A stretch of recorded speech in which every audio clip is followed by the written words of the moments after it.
wallahi kan kare musulunci da kare rayuwar annabi ba na jin tsoron mutuwa, buri ma nake ta saman a haka.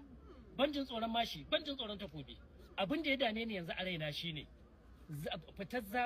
zafin fitar rai. Annabi sallallahu alaihi wasallam ya gaya mana rai akwai wanda zai fita da zafi.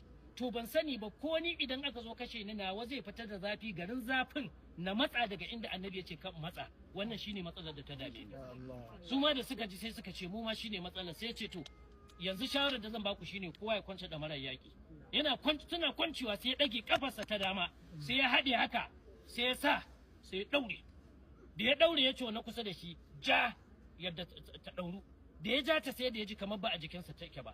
Sai suka ce me hikimar yin haka, sai ya ce ana gudu da kafa ɗaya ne. Ce ba a gudu da kafa ɗaya, duk zafin fitar rai a nan zan mutu. Ran alkiyama annabi ya san na cika min umarni. Su masu kowa sai ya naɗe kafa, sai aka ɗauko damara, kowa sai ya daure. Yana daurewa suka